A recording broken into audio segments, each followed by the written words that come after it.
여러분 안녕하세요. 오늘은 특별히 작가분들에게 말을 걸어보는 걸로 시작할까요? 여러분 요즘에 작업 잘 되세요?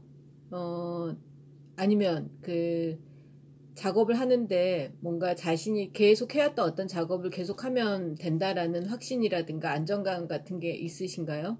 아니면은 그런 작업들을 계속 해왔는데 오히려 최근에 어떤 현대미술의 경향이라든가 뭐 흐름이라든가 방향성 같은 것들과 결부시켰을 때 자신의 작업이 앞으로 어떻게 해나가야 될지 잘 모르겠다.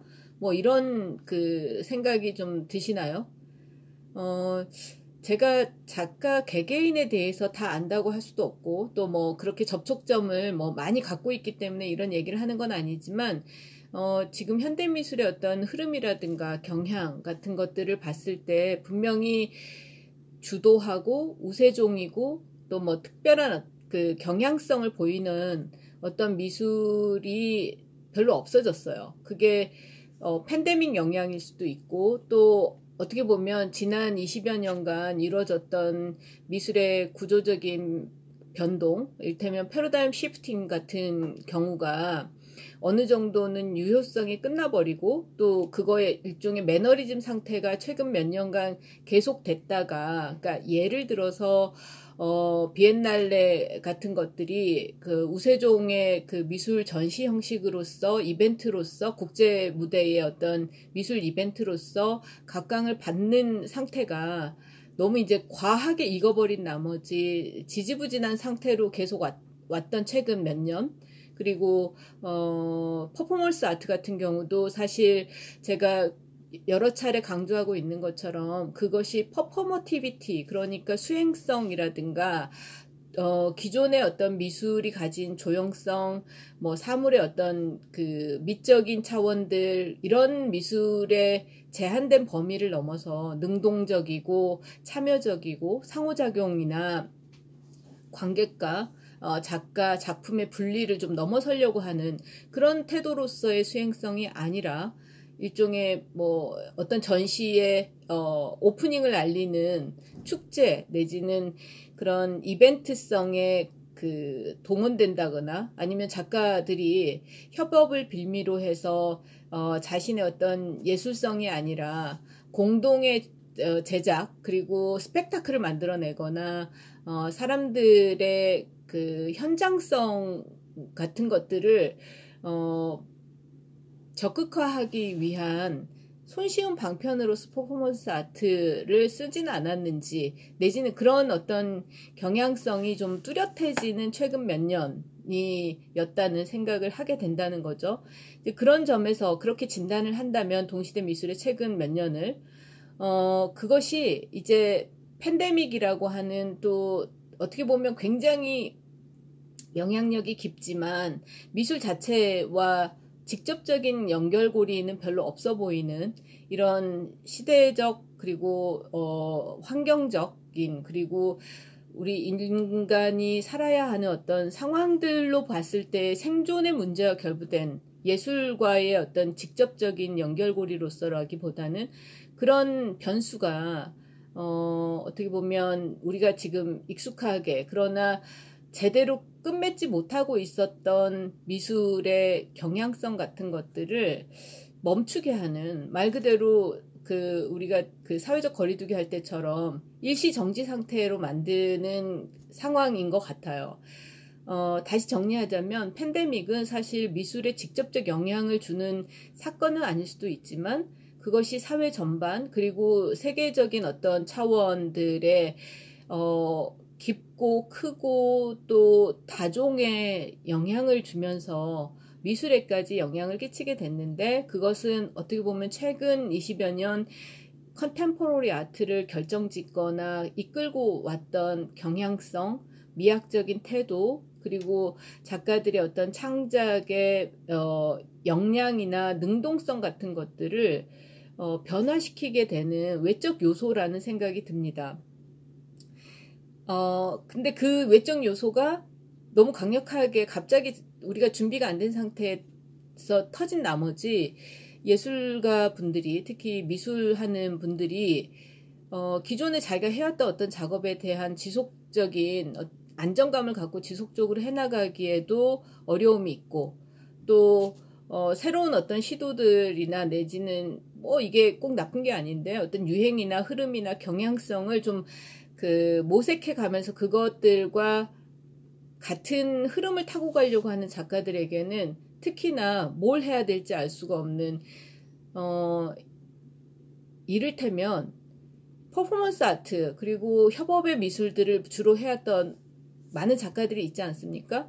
그런 작가들이 더 이상 공공장소에서 미술관에 오픈된 어떤 사이트에서 퍼포먼스를 제시할 수가 없는 거예요. 사람이 모일 수 없고 당장 자신부터 누군가하고 협업을 해야 하는데 그 누군가와 협업 자체가 굉장히 위험한 일이 되는 이 상황들. 그러면 자신이 아무리 좋은 아이디어를 갖고 있어도 퍼포머들이 없고, 그 다음에 소위 컬래버레이션을 할 수 있는 다른 어떤 역량을 가진 사람들하고 같이 가야 되는데 그게 안 되는, 말하자면 조형예술을 넘어서서 굉장히 좋은 장점이라고 우리가 최근 20여 년간 긍정했던 미술의 다른 부분들, 비물질성이라든가 협업 가능성이라든가 일시성, 즉흥성 같은 것들이 오히려 그걸 기반으로 창작을 해왔던 어떤 작가, 미술가들한테는 최악의 조건이 된 거죠. 기존의 조형성이라든가 손기술이라든가 예를 들면 진료를 잘 다루는 어떤 조형예술의 능력이 아니라 그런 것들 하나 없이, 작업실이라는 것도 사실 필요 없이, 이를테면 맥북 하나면 모든 게 예술이 되는 것 같은, 그리고 작가인데 이메일과 전화통화와 프로젝트 기안서를 쓰는 일에 훨씬 더 비지했던, 바빴던 어떤 작가들로서는 지금 이 상황에서 무엇을 해야 될지가 너무나 막막해질 수 있는 거죠. 이제 그런 차원들에서 우리가 어쩌면 지금 시기에 미술에 대해서 다시 한번 이제 생각하거나 방향들을 만들어 갈 수 있는 시기라는 생각이 들어요. 요컨대 절망과 포기의 시점이 아니라 오히려 우리한테 알게 모르게 익숙하게 흘렀던 컨템포러리 아트 씬을 다른 어떤 형태나 방향이나 퀄리티로 재주조할, 리포뮬레이팅 할 수 있는 다른 어떤 형태라든가 가치로 재구성할 수 있는 그런 어떤 절호의 기회로 받아들일 수도 있겠다는 생각을 저는 합니다. 이제 그런 점에서 사실 이런 생각을 하게 되는 거예요. 미술이라고 하는 것들은 미술사 전반을 보면, 특히 이제 그게 동서양을 모두 합쳐서 이렇게 보편사로서의 미술사라기보다는, 특히 우리가 이제 현대미술이라고 할 때 서구미술의 어떤 이행들과 결부시켜서 보자면, 그 서구미술이 패러다임 시프팅을 할 때 되게 중요한 무브먼트, 운동성은 뭐냐면 일종의 변증법적 운동이었다는 거죠. 그리고 그거를 우리가 이제 아방가르디즘, 전위주의라고 하지 않습니까? 그러니까 기존의 것들이 있는데 그 기존의 것들에 대한 반대, 저항, 그리고 극복, 그리고 새로운 어떤 지점으로 나아가기 위한 혁신적이고 도전적인 행위 같은 것들을 이제 군사 용어를 써서 아방가르디즘, 전위주의 예술가들 이렇게 얘기한단 말이죠. 이제 그런 맥락에서 봤을 때 지금 우리가 하고자 한다면 기존의 미술, 그러니까 우리하고 아주 가까운 시기에 미술이 진행된 지점에서 거기서 아방가르디즘을 구축할 필요가 있는 거죠. 그러니까 우리가 예를 들면 퍼포머티비티를 굉장히 강조하고 그런 즉흥성과 일시성과 장소에서의 어떤 다자적 참여 같은 것들을 되게 중시하고 긍정했던 미술, 그 미술이 지난 수십여 년 동안 좀 전개가 되고 또 상당 부분 발전의 어떤 결과값을 보여줬다면, 그로부터 이제 우리가 해야 되는 것은 또 새로운 아방가르디즘을 추구할 필요가 있는 거죠. 그런데 관련해 가지고 무작정 뭔가 새롭게 한다는 건 말이 안 되잖아요. 말이 안 된다는 게 넌센스란 뜻이 아니라 그러기에는 우리가 뭔가 행위하고 사고하는 방식들은 제로에서 시작할 수 없다는 얘기예요. 이제 이를테면 기존의 미술이 갖고 있는 중요한 형식이라든가 내용이라든가 아니면 방법론, 또 좀 더 그 추상적으로 가면 철학적인 어떤 지향성 같은 것들이 있는데, 그로부터 반작용을 만들어내거나 그것을 넘어서거나 그것들에 대한 어떤 차이들을 만들어내는 것, 이게 이제 아방가르드의 일종의 그 출발점이고 전략이 되는 거죠.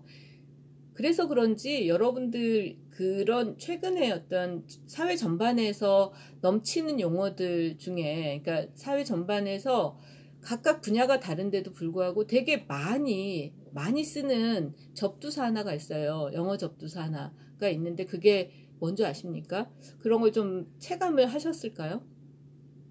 네, 포스트라는 단어입니다. 영어 단어 접두사인데 포스트란 말이 되게 많이 쓰이고 있죠. 뭐 가장 많이 지금 최근 뭐 몇 개월 동안 쓰이고 있는 그 단어는 포스트 코로나고요.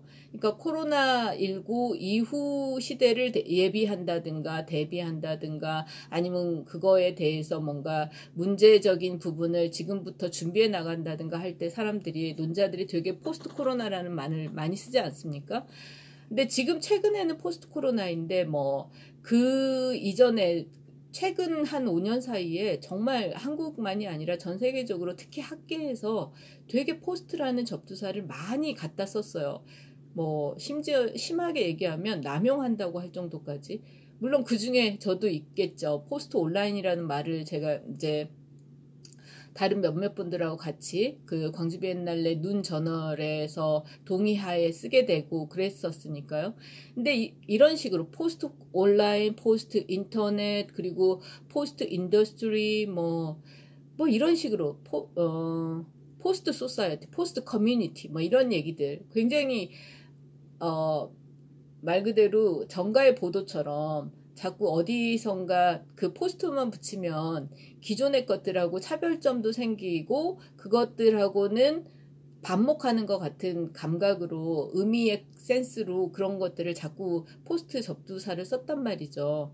근데 그 포스트라는 말이 접두사로 그렇게 많이 쓰인 게 21세기 지금 상황이 처음이 아니에요. 사실은 1970, 80년대에 서구 학계에서 정말로 포스트라는 말이 대유행을 했었습니다. 그거에 가장 이제 압축된 용어가 포스트 모더니즘이죠. 이제 모더니즘 넘어, 모더니즘을 극복하고 모더니즘에 대한 반대로서, 아니면 모더니즘과는 다른 이런 태도들로서 포스트 모더니즘이라는 용어가 굉장히 많이 유행을 했고, 그것이 마치 한 시대가 아니라 다가올 모든 시대에는 그렇게 가야 하는 것처럼 모더니즘을 부정하고 비판하고 넘어서고 저항하고 그것들로부터 계속 차이와 변별점을 만들어내야지만 되는 것 같은 그런 식의 포스트가 대유행하던 시기가 있었어요. 근데 이제 그런 거에 대해서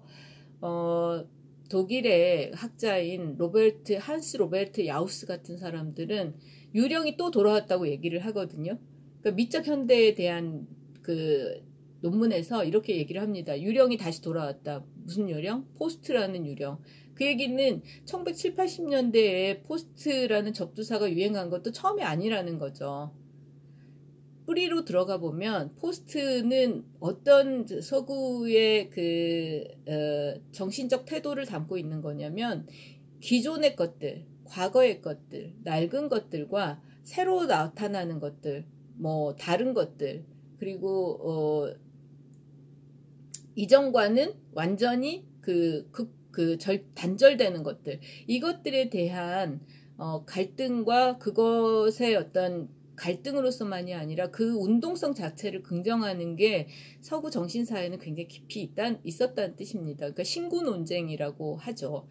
근데 그런 것들이 일테면 크게 봐도 20세기 중후반에 굉장히 많이 만연하고, 지금 현재 우리 2020년에 굉장히 또 남용한다고 할 정도로 많아졌다는 뜻은 우리가 뭐 좀 생산적으로 얘기를 해보면 시대적인 변화를 요구받고 있다. 그리고 그 요구는 사실 아주 간단한 요구는 아니고 또 능동적인 거는 아니고 바이러스라고 하는 우리가 예견하지 않고 또 준비가 충분하지 않았던 시기에 갑자기 겪게 된 이 그 바이러스 대재앙, 전 세계 바이러스의 유행이라고 하는 팬데믹이라고 하는 것들로부터 강제적으로 이루어지는 거지만 그런 부분들이 우리한테 지금은 변화의 시기, 그리고 우리가 지지부진한 가운데서도 충분히 변화를 모색하지 못했던 어떤 지난 10여 년의 미술에 대해서 다시 한번 새롭게 시도해야 되는 시기, 이런 것들로 얘기할 수 있다는 겁니다. 근데 아까도 얘기한 것처럼 우리가 완전히 기존에 아무것도 없는 것, 기존하고는 완벽하게 단절된 것으로서의 새로움으로 나아갈 수는 없어요. 포스트라는 말이 우리 시대에 최근 한 4, 5년간 이렇게 유행하고 있는 것도 사실은 우리한테 100% 새롭고 이전에 한 번도 존재하지 않았고 하늘 아래 완벽하게 새로운 것이라고 하는 것을 창출해낼 수 있는 여지가 없기 때문에 사실은 기존의 과거에 아니면 우리에게 익숙한 것에 기성의 것에 기성세대의 것에 아니면 이전에 존재했던 어떤 전형화된 것들 안에서 우리가 새롭게 내지는 극복해야 되거나 변칙을 만들어야 내거나 재생산해야 되는 요소들이 있기 때문에 우리가 포스트라는 말을 쓸 것입니다. 접두사를. 그런 점에서 저는 사실은 몇 번에 걸쳐서 얘기를 했지만 다공예술이라는 이 책 속에서 지난 20여 년의 미술을 무슨 다원예술이라든가 뭐 혼성예술이라든가 이런 게 아니라 다공성으로 정의할 수 있다. 그러니까 구멍이 많고 들고 날고 상호 침투와 상호 배출의 관계들이 되게 많이 이루어진 예술로서 다공예술이라는 명칭을 써서 지난 20여 년의 현대미술을 정의할 수 있다면 근데 그것이 제가 예견하지 못한 상태로 일종의 종언이 되는 더 이상 사람들이 많이 모이고 현장성을 강조하고 또 그렇게 해서 상호작용이 실시간으로 몸과 몸의 어떤 감각적인 교류를 통해서 이루어질 수 있는 것이 무조건 좋다고 할 수 없는 지금의 시대는 오히려 거리를 잘 두고 서로가 서로의 어떤 안전을 보장해 주거나 지켜주려고 노력하는 어떤 것이 공공의 선이 되고 사회의 일반 의지, 루소식으로 얘기하면 사회의 일반 의지가 되는 어떤 그런 조건에 있지 않습니까? 그것이 얼마나 갈지 모르지만 당장 끝나지 않을 거라는 것이 사실 내지는 올바른 진단이죠. 그렇지 않습니까? 그것이 올해 말에 코로나 바이러스 이 상황이 끝날지 내년까지 갈지 모르는 거니까요. 그렇다면 우리는 퍼포머티비티 내지는 퍼포먼스 아트의 어떤 종언을 생각할 수밖에 없게 되지만 저는 오히려 그런 어떤 지난 10여 년간 우리가 그걸 너무 매너리즘의 상태로 어떤 형식으로 받아들이거나 유용했던 퍼포먼스 아트를 이참에 포스트 퍼포머티비티로 가야 되는 시점으로 봐야 되지 않을까라는 생각이 듭니다. 관련해서 이제 제가 더 많은 얘기를 하고 싶은 부분도 있지만 이 책에서 사실 저는 한국 현대미술의 어떤 수행적 의사소통 구조를 다루지만 국내외를 다뤘단 말이죠. 거기서 이 한 챕터가 리지아 클락을 다뤘어요. 리지아 클락과 관계가 예술이 될 때라는 부제를 달고 이 책의 일부에서 이 부분을 다뤘는데 리지아 클락을 다룬 이유는 명시적인 계기는 그 2014년에 모마에서 The Abandonment of Art 1948에서 1988 이라는 제목으로 리지아 클락 대규모 회고전을 했어요. 그러니까 이 브라질 출신의 그 현대미술가를 미국의 가장 큰 미술관이 대규모 해고전을 통해서 조명을 한 거죠. 2014년에. 근데 이때 그 제목으로 단 이 The Abandonment of Art라는 내용이 되게 리자 클락이 말했던 건 아니지만 그 내용, 리자 클락이 특히 이제 1948년부터 88년까지, 그러니까 죽기 직전까지 40여 년간 리자 클락이 자신의 예술을 제대로 전개했던. 근데 이 모마가 주제로 잡은 것처럼 미술을 포기함으로써 새로운 미술을 제시할 수 있었던 어떤 부분들을 40여 년에 걸쳐서 실행에 옮긴 겁니다. 리자 클락이. 그래서 이 책에서 저는 사실 리자 클락이 어떻게 그 기아추상의 시기 1948년부터 50여 년까지 기아추상으로 조각 내지는 조각적인 어떤 형태들의 장치 같은 것들을 만들고 실험하고 했는지.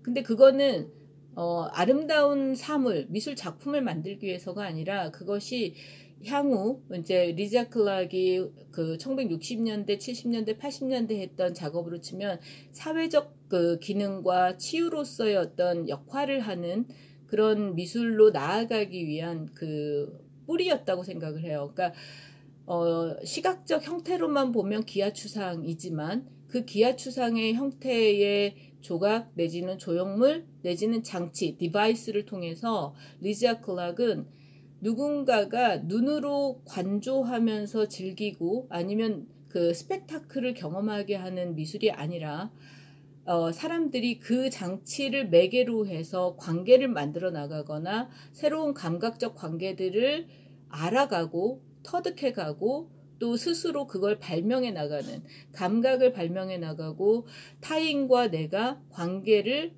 소위 그 맺어 나갈 수 있는 긍정적 감각의 상태 같은 것들을 학습할 수 있도록 했거든요. 그게 이제 말 그대로 리자 클락의 미술 세계가 진행된 과정으로 보면 조형예술 내지는 미술이라고 하는 그 오브제 중심, 그리고 그 오브제는 아름답거나 우아하거나 비례가 맞거나 이런 식의, 아니면 추상적이거나 추상의 관념과 어떤 정신을 표현한다고 하는 식의 그 모더니즘 미술까지의 어떤 태도, 그 고급 예술의, 그리고 미술 자체를 위한 미술로서의 어떤 측면을 포기하고 폐기하고 The Abandonment of Art라고 하는 그 전시 제목이 말하고 있는 것처럼 그런 미술의 어떤 그 배타성과 또 권위주의를 포기하고 오히려 다자적인 관계들이 발생할 수밖에 없는 식의 거기에 기여하는 미술 장치 같은 것들을 만든 것이죠. 정리하자면 우리가 지금 퍼포머티비티로서의 어떤 미술의 긍정성을 굉장히 많이 높이 샀던 지난 20여 년 내지는 짧게는 15년 정도가 있다면 그 시기가 점점 끝나가는 그 시점에서 이 퍼포먼스 아트는 매너리즘에 빠졌다는 게 제 판단인데, 그 매너리즘에 빠졌던, 그래서 좀 너무 그 적나라하게 얘기하는 것 같지만 마치 그 어떤 작가가 현대미술로서 되게 다원적인 미술을 하면 그 안에 하나의 꼭 그 양념이나 내지는 요소들처럼 퍼포먼스도 들어가는 식의 것들로 축소된 수행성이라고 하는 것들을 다시 재탐구할 시기가 됐다는 겁니다. 그러니까 리자 클락의 모마 전시 타이틀처럼 얘기하자면 퍼포먼스 미술의 폐기, 그러나 퍼포머티비티의 재활성화 같은 것들이 필요하지 않을까. 그리고 그때 퍼포머티비티는 일정한 물리적 거리두기가 가능해야 할 것이고, 또 누군가가 누군가를 협업이라든가 내지는 공동 창작이라든가 하는 그런 그 명칭을 통해서 라기보다는 자신의 어떤 그 창작들이 시작되고 끝나는 지점까지 가도 되는, 그러니까 창작의 그 일종의 노동 과정이 위임을 시키거나 소위 하청을 통해서 이루어진다기보다는 자기 스스로의 역량과 그 규모들 속에서 이루어질 수 있도록, 그러나 그것이 작은 단위에서 끝나버리는 게 아니라 그 개인들 내지는 그 개인적 그 범주들과 수행성의 정도가 집합적으로 모일 수 있는 것으로서의 퍼포머티비티, 그것이 이제 어떻게 보면 저는 뭐 나중에 얘기할 기회가 있겠습니다만은 그게 우리 시대의 공공미술이라는 생각도 좀 들어요. 그러니까 개인적 역량들이 개인을 위해서 다시 소급되는 그런 되게 그 폐쇄적이고 배타적인 개인성이 아니라, 수행성이 아니라 그 개인성과 개인의 수행적 역량이라고 하는 것들이 집합적으로 컬렉티브로 모이면 공동체에게 내지는 서로에게 굉장히 긍정적 작용과 또 어떻게 보면 공존의 가능성과 상호작용의 역량들을 키워주는 식으로 가는 역할을 하는 그런 어떤 수행성으로 갈 수 있지 않을까 하는 생각이 드는 거죠. 설명이 조금 길었지만 사실 제가 보는 이 요즘에 특히 이제 저는 뭐 이 유튜브 영상을 통해서 여러분에게 뭐 자주 얘기를 하고 있지만 어떤 장르로서의 퍼포먼스 아트라든가 공공미술의 중요성 내지는 거기에 함몰되는 어떤 담론에 대해서는 지향하고 있어요. 그거보다는 오히려 되게 사변적일 수도 있고 또 어떻게 보면 종합적인 그 생각의 거리일 수도 있는 것으로서의 미술에 대한 생각들을 지금 유튜브를 통해서 말씀을 드리고 있는데, 그런 관점에서 봤을 때 퍼포머티비티 같은 경우도 우리는 얼마든지 다르게 생각할 필요가 있고, 그 다름은 기성의 몇몇 작가들이 보여줬거나 되게 이제 유명한 작가들이 전 세계적인 뭐 비엔날레라든가 아니면 뭐 프랑스 그랑팔레 같은, 파리 그랑팔레 같은 데서 보여준 대규모 쇼 같은 걸 통해서 사람들에게 전달됐던 그런 스펙터클이 아닌 상태로 충분히 우리는 시작할 수 있다. 왜냐하면 그거에 대해서는 지난 20여 년간 정말 깊이 있게 집중해서 작가들이 탐구하지 않았고 보여주지 않았던 부분이 있으니까 라고 얘기하고 싶습니다. 그러니까 장르를 포기할 수는 있겠지만 장르가 구현하지 못한 그 잠재성, 포텐셜리티는 언제든 우리가 지금 여기서 액츄얼라이즈, 현실화하는 것이 필요하고 가능하다. 이렇게 말하고 싶습니다. 그것이 어쩌면 우리가 포스트라는 접두사를 많이 쓰면서도 그걸 남용하는 것이 아니라 그 의미들을 충분히 잘 활용하고 있는 것이지 않을까 이런 생각이 듭니다.